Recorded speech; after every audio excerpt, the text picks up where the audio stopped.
overwhelming importance of future profit is counterintuitive even in Silicon Valley. For a company to be valuable, it must grow and endure, but many entrepreneurs focus only on short term growth. They have an excuse growth. It is easy to measure, but durability isn't.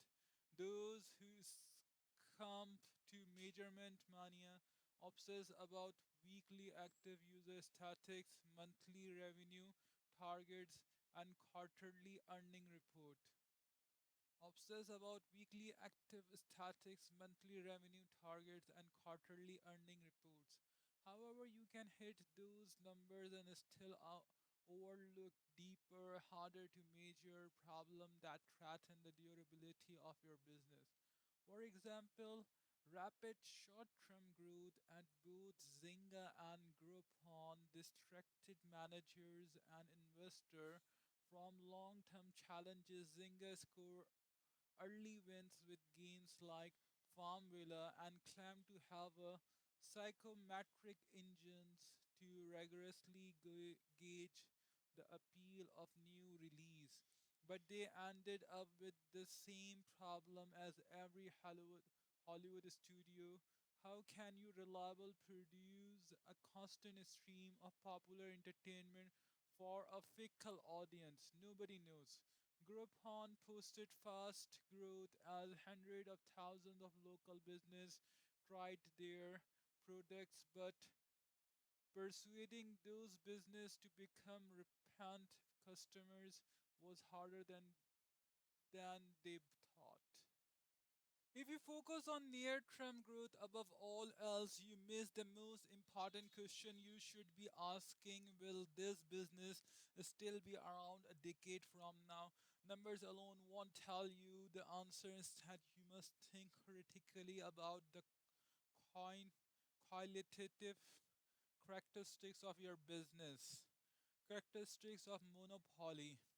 What does a company with large cash flow for into the future look like? Every monopoly is unique, but they usually share some combination of the following characteristics: property, technology, network effects, economics of scale, and branding.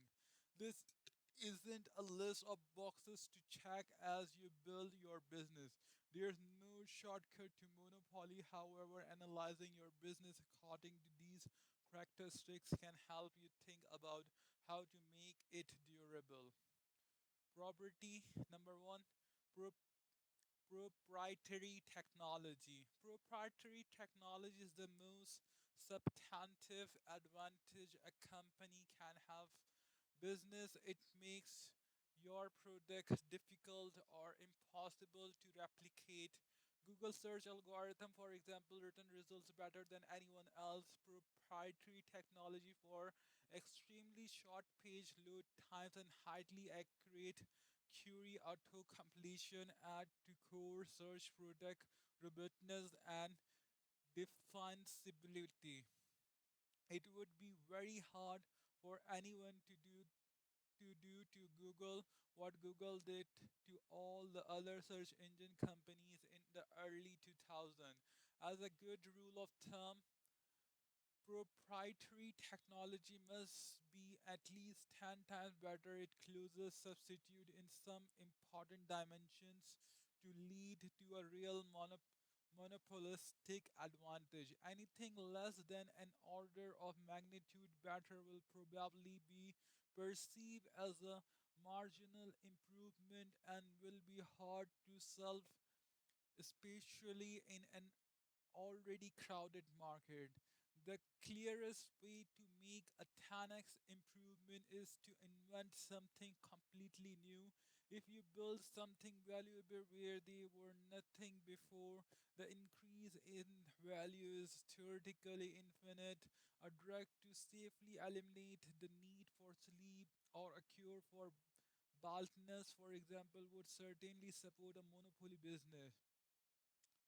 You or you can radically improve an existing solution. Once you are 10x better, you escape competition. People, for instance, made buying and selling on eBay at least 10 times better. Instead of mailing a check that would take 7 to 8 days to arrive, people let buyers pay as soon as an auction ended. Settlers received their proceeds right away, and unlike with a check, the funds were good.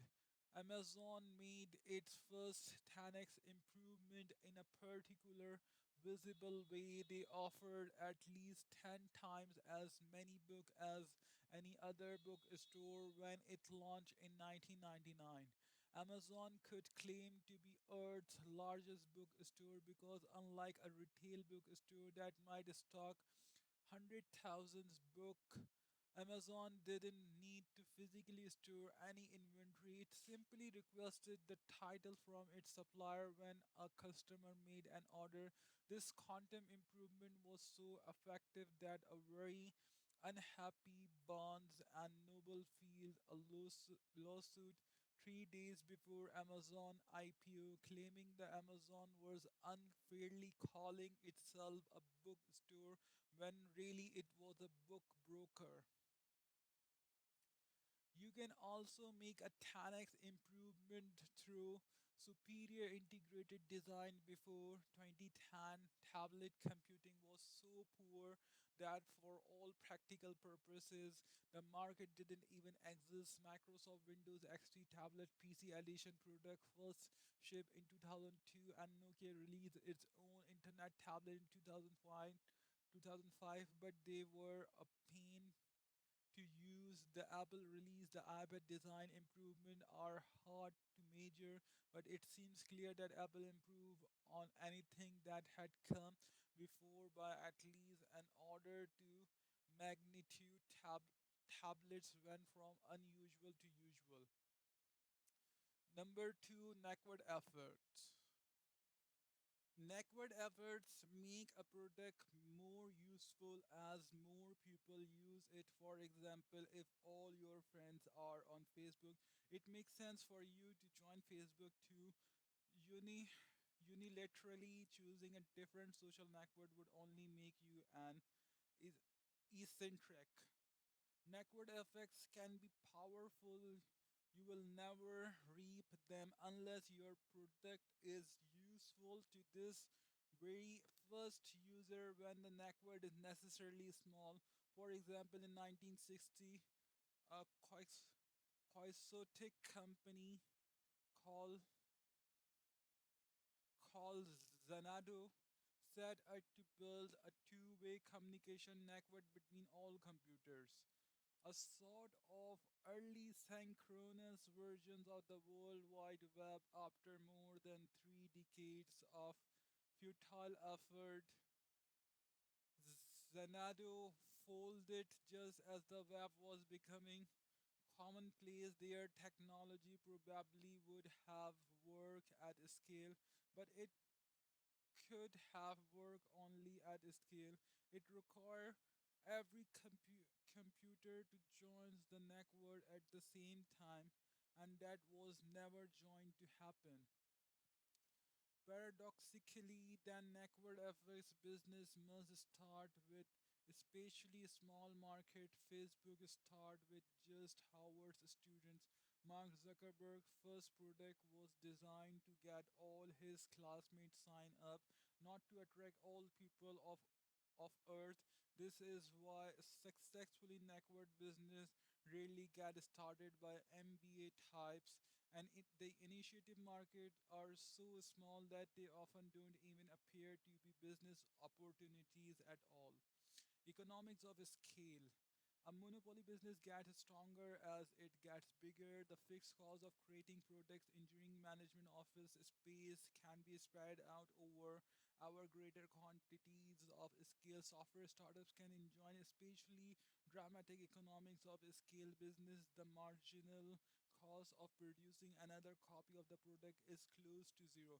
Many business gains only limited advantage as they grow to large scale. Service business especially are difficult to make monopolies. If you own a yoga studio, for example, you'll only be able to serve a certain numbers of customer. You can hire more structure and expand to more location, but your margins will remain fairly low, and you will never reach a point where a core groups of talented people can provide something of value to millions of separate clients as software engineering are able to do. A good startup should have the potential for great scale built into its first design. Twitter already has more than 250 million users today. It doesn't need to add too many customized features in order to acquire more, and there no inherent reason why it should ever stop growing.